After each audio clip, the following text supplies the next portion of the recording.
पुण्यात फ्लॅट घ्यायचा आहे. पण कुठे घ्यायचा, कसा घ्यायचा, कुणावर विश्वास ठेवायचा? फसवणूक तर होणार नाही ना? योग्य दरात मिळेल की नाही? मोठं कन्फ्युजन आहे. चला तर मग सर्व कन्फ्युजन दूर करण्यासाठी संपर्क साधूयात सारंग अहेर यांच्या रेरा रजिस्टर्ड ड्रीमोरा रियालिटीशी. संपर्क सारंग सुधाकर अहेर, ड्रीमोरा रियालिटी. मोबाईल नंबर 82 82 93 91 91 आणि 62 62 90 910.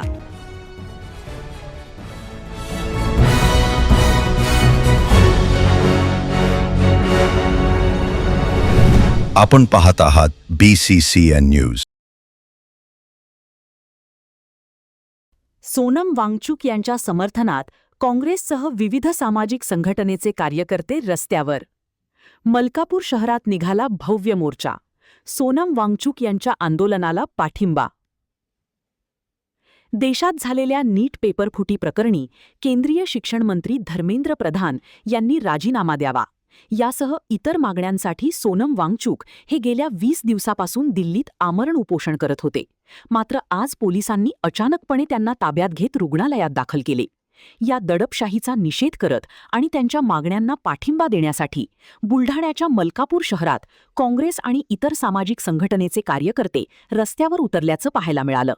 हजारो कार्यकर्त्यांनी केंद्र सरकारविरोधात जोरदार घोषणाबाजी करत सोनम वांगचुक यांच्या मागण्यांकडे लक्ष वेधले आहे. शहरातील प्रमुख मार्गाने मोर्चा काढत उपविभागीय अधिकाऱ्यामार्फत महामहिम राष्ट्रपती यांना निवेदन पाठवण्यात आले आहे. या मोर्चामध्ये हजारो नागरिक सहभागी झाले होते.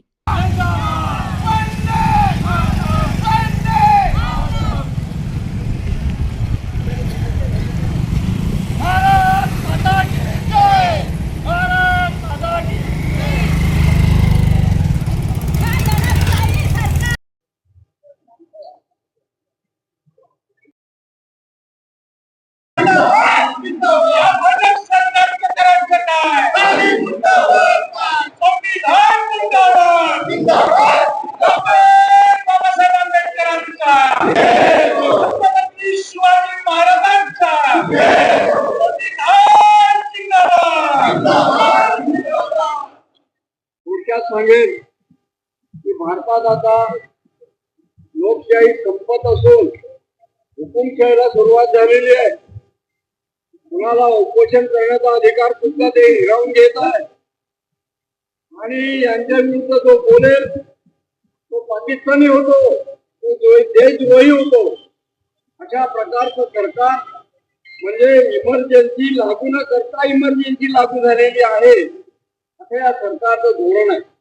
हे धोरण शेतकऱ्यांच्या विरुद्ध आहे, कष्टकऱ्यांच्या विरुद्ध आहे, व्यापाऱ्यांच्या विरुद्ध आहे आणि सर्वसामान्य माणूस हा भयभीत झालेला आहे.